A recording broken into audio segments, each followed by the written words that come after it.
Bienvenue dans cette nouvelle vidéo. Nous allons voir comment analyser les données à l'aide de statistiques descriptives. Les gens d'affaires expérimentés peuvent en dire beaucoup sur les chiffres simplement en regardant pour déterminer s'ils semblent corrects. Autrement dit, les chiffres des ventes sont approximativement là où ils sont censés être pour une heure, un jour ou un mois particulier. La moyenne semble à peu près peu correcte et les ventes ont augmenté d'année en année. Cependant, lorsque vous avez besoin de plus d'une évaluation informelle, vous pouvez tout simplement utiliser l'utilitaire d'analyse au niveau de l'onglet données du ruban. Dans le groupe analyse, vous utilisez tout simplement les utilitaires d'analyse. Alors, si le bouton d'analyse de données qui affiche un ensemble d'outils d'analyse lorsque vous cliquez dessus n'apparaît pas dans le groupe analyse de l'onglet données, vous pouvez également l'activer au niveau de la boîte de dialogue complément d'Excel. Pour l'activer, je vais d'abord le désactiver pour vous montrer. Je vais tout simplement au niveau de l'onglet fichier du ruban, dans le groupe options, je sélectionne dans la boîte de dialogue options d'Excel, je sélectionne complément. Également, j'ai les compléments actifs, j'ai l'analyse de pack, qui est l'analyse utilité d'analyse. Je clique ensuite sur atteindre. Dans la boîte de dialogue macro complémentaire qui apparaît, je décoche tout simplement la case analyse pack et je clique sur OK. Et là, comme vous pouvez le constater, l'utilité d'analyse a tout simplement disparu au niveau du groupe analyse. J'ai également seulement le solver qui apparaît.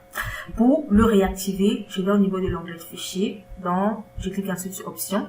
Dans la boîte dialogue options d'Excel qui apparaît, je clique sur complément. Au niveau des compléments inactifs, je sélectionne analyse pack qui est effectivement utilité d'analyse. Je clique ensuite sur atteindre. Dans la boîte de dialogue macro complémentaire, je coche la case analyse pack. Je clique ensuite sur OK. Et là, comme vous pouvez le constater au niveau du groupe analyse de l'onglet données du ruban, j'ai effectivement l'utilité d'analyse qui apparaît. Je peux ensuite l'utiliser pour faire une analyse statistique de mes données.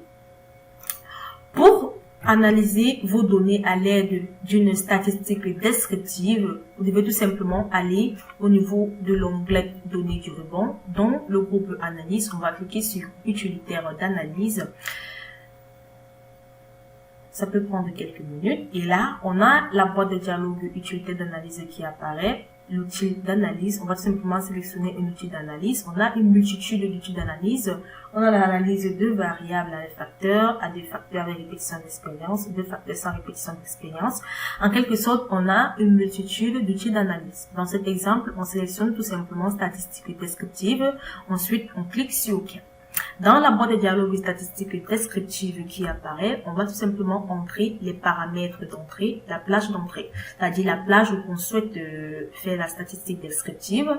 Dans cette boîte de dialogue, on va tout simplement cliquer sur la cellule C3 jusqu'à C17. Donc, on va faire une analyse descriptive, une statistique descriptive sur cette plage et on va tout simplement regrouper nos données par colonne.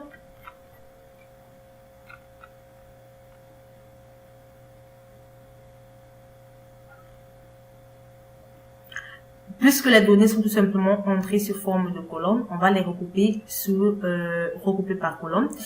Également, on va également cocher la case au niveau des options de sortie. On a la possibilité d'insérer une nouvelle feuille de calcul ou encore de l'insérer dans une feuille de calcul. Donc, c'est-à-dire s'il y avait une autre feuille de calcul ouverte, on aurait tout simplement cliqué dessus, ou de créer une autre feuille de calcul, ou créer un nouveau classeur, ou encore d'insérer une nouvelle feuille de calcul pour afficher la statistique descriptive. On va tout simplement au niveau des options de sortie laisser la case cochée plage de sortie. Donc, on va sélectionner une cellule, par exemple K13, pourquoi pas, pour afficher la plage de sortie. Le bouton à cocher intitulé en première ligne, vous pouvez également le cocher, ça dépend de vous.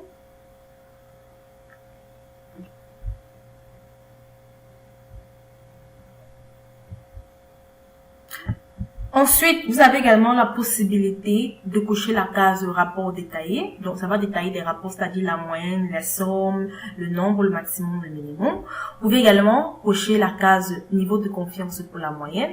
Vous pouvez également cocher la case K énième maximum ou encore les K énième minimum. cela dépend de vous. Je vais tout simplement cocher uniquement la case de rapport détaillé et je clique ensuite sur OK. Et là, j'ai effectivement ma statistique qui apparaît au niveau de la colonne 1. J'ai la moyenne qui s'affiche, qui est de 120,73, dont la moyenne des menus des traits, qui est de 120,73, le type qui est de 7,03, la médiane qui est de 109, le mot de 102, l'écart type qui est de 27,254, la variance de l'échantillon,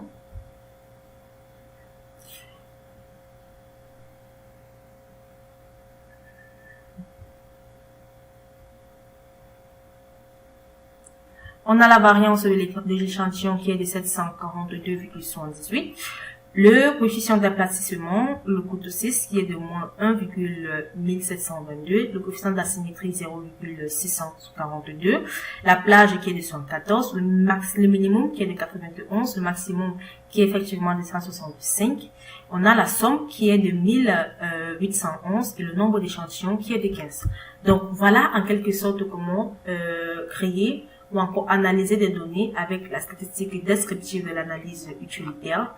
J'espère que vous avez aimé la vidéo. Nous allons nous retrouver très prochainement pour une nouvelle vidéo.